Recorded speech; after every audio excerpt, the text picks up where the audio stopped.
Hello again, ladies and gentlemen, and shifting from transport and energy to geopolitics. I guess our conversation with His Excellency Noam Katz, the Ambassador of the Embassy of Israel to the Hellenic Republic, could not have come at a better time, or at least on a more timely time frame. A lot of things happening all over the world, in our region, in the Middle East, in Ukraine and Russia, over the pond in the United States. The world, may I say, is in turmoil. We live in interesting times, and there's a lot of topics that we would like to cover. So thank you very much, and I would like to welcome you to Thessaloniki Summit. Thank you. It's my pleasure. So, on a broader note, I'd like to start with a discussion with the recent developments in the Middle East, and on a scale of 1 to 10, with 1 being the most pessimistic and 10 being the most optimistic, where do you stand and why? I once heard a definition that a Russian pessimist is an optimist with experience. So I will be a realistic optimist. I would grade it 6. And I would grade it 6 because I think that looking at my region and looking at Israel after 15 months of war, I think that things are being stabilized in a better way that give us opportunities for the future. After 15 years of war, the geostrategic position of Israel in the region is better than it was before the war. The war was forced upon us by Hamas on October 7th with a brutal, inhuman massacre. But quickly, it was joined on 8 October by members of the Iranian proxies all around the Middle East and forced Israel to a war in 7 fronts. When we look at the reality today, we see that Hamas is degraded in Gaza. We've seen that Hezbollah is decimated in Lebanon, and the political reality in Lebanon is becoming more stable. Today, Israeli forces went out of Lebanon, except of 5 positions, strategic positions that will be kept temporarily. We've seen the collapse of a cornerstone of the Iranian proxy network, the Assad regime in Syria. And we have seen the weakness exposed, the weakness of Iran that was exposed by our counteroffensive. I'm adding to that the reality that there is a new administration in the Middle East, in the United States, that is committed to a better future in the Middle East. And therefore, I believe that we have new opportunities on the way ahead of us. So let me stick to that last comment, the new administration. And so what do you believe is and will be the impact of the so-called Trump effect in the area? And in what ways has the world and geopolitics changed since the 20th of January? Well, I think that President Trump bringing with him a fresh way of looking at the reality of the Middle East and a very strong commitment for a few things that will help to make the Middle East better. President Trump, believes that peaceful relations in the Middle East should be expanded. He is one of the architects, if not the architect, of the Abraham Accords that brought peace agreements to the Middle East between Israel and between 4 Arab countries. Agreements that stand the test of war. In fact, when you think about Israel during all this war, when air companies from all around the world suspended the flights to Israel, the only air company that was continuing to fly to Israel regularly were the Emirati companies. So it stands the past.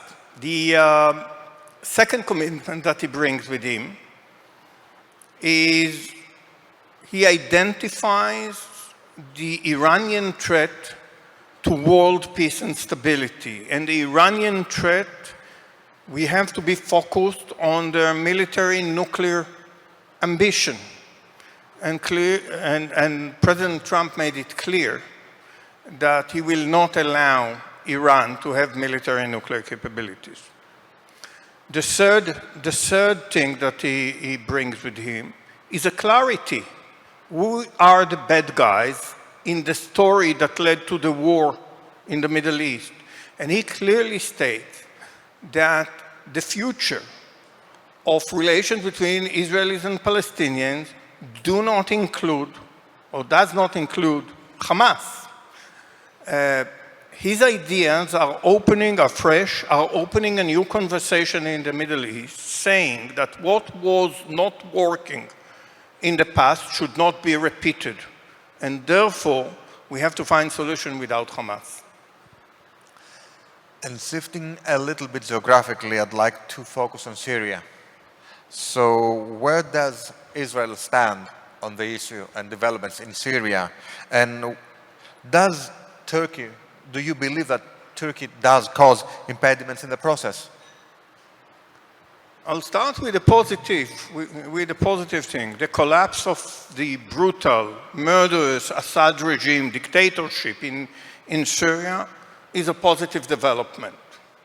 We all remember what this war within Syria brought to Syria, to Syrian people, to the region, and to the world. The collapse of this regime is also created a weakness, a big blow to the Iranian network of terror and instability in the Middle East region. And that is positive. Iran is the main engine and destabilizer in our region, and the collapse of the Assad regime helped also to weaken the Hezbollah grip in Lebanon, in addition to the war that Israeli launched against this organization. Having said that, the de facto government in Syria is originated in groups that are jihadi groups, that are linked directly to Al-Qaeda. And the fact that they are wearing suits now and not uniforms is still not changing for sure their DNA. And the test will be in action and in what will be developed in Syria. We all agree, I think, that this is a worldwide agreement that Syria's sovereignty has to be kept as one unit. Having said that, Syria is full of minorities, Christian minorities, Kurds minorities, Druze minorities, that their life has to be protected. Even the Alawite, the former supporters of the Assad regime, are minority in Syria. We have to see that Syria will develop to be a country where human rights are being secured and rights of minorities are being secured. And I'm not sure that this is the direction that Syria will take. We'll have to wait and see.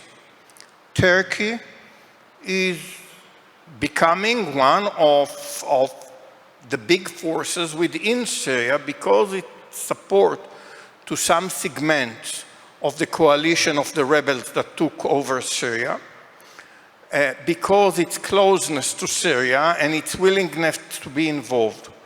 But Turkey, in the last few months, since the beginning, of course, of the war in the Middle East between Israel and Hamas, was playing an unconstructive and sometimes destructive role.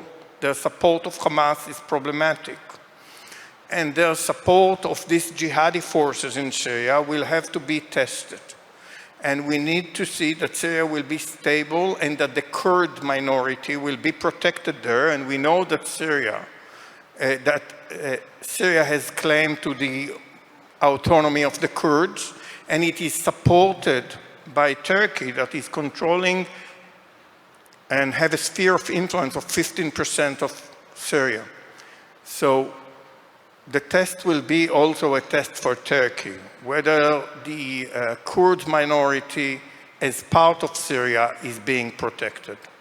So to wrap things up in the Middle East, and given the reality of war and what has happened in the last 15 months, where do you see Israel's position, especially in regards to Iran and its allies in the area? As I said before, Iran is the major destabilizer of our region and beyond.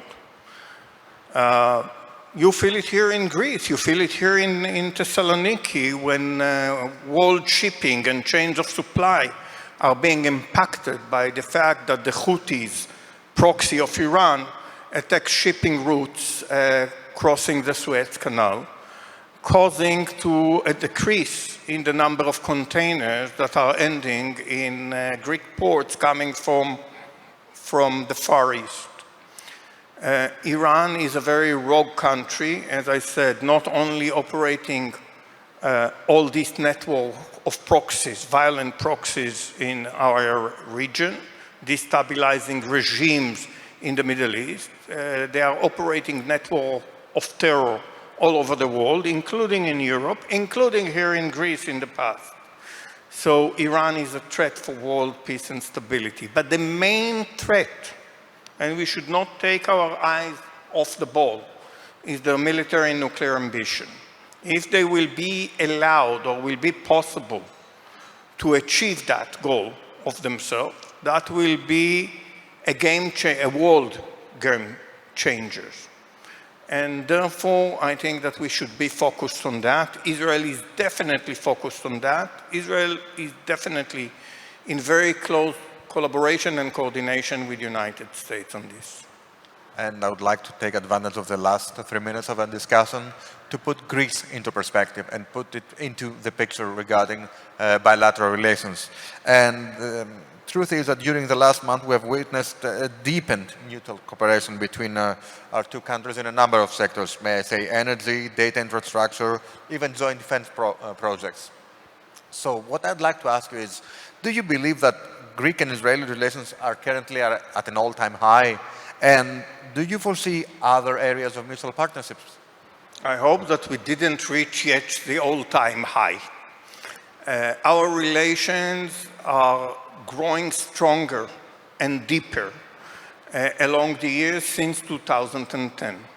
And they had a few strategic engines. Of course, we are neighboring countries across the Mediterranean, and I would dare say that the Mediterranean is our quietest border for many years. But we share same values, we share same perspectives of how to advance our own societies along democratic ideas and lines, and how to increase prosperity and stability in our neighboring regions, whether it's the Middle East or the Eastern Mediterranean. And therefore, the relations were growing very fast. They grew in the field of defense, and in the field of energy, and in the field of commerce. But there is much more when we can develop and grow. We believe, both countries believe, that the main idea of the new corridors that will link the Indo-Pacific areas and Europe are important, are crucial, are not competing, but are complementing and adding to the stability of our both regions.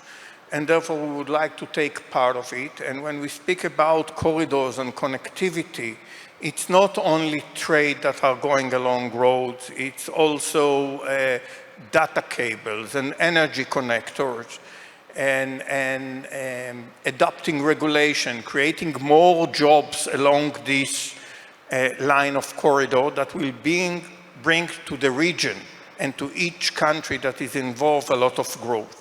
So we have some strategic vision also for the future. And therefore, I think that the relations, politically and economically and people to people, are very strong, but they have much to grow. The more the area of the Middle East returning to stability, We'll see more connections being developed, starting with tourism. Israeli tourism to Greece is the larger. Greece is the largest destination of Israeli tourists. There was a small decline during this year. I hope to see it rising again as well. Thank you very much, Your Excellency, for this insightful conversation. We did cover a lot of ground, both inside and outside of Greece, and hopefully next time we speak, it will be better than a 6, maybe a 7 or an 8. As I said, I am an optimist, so I'm pretty sure about it. Thank you very much. Thank you very much.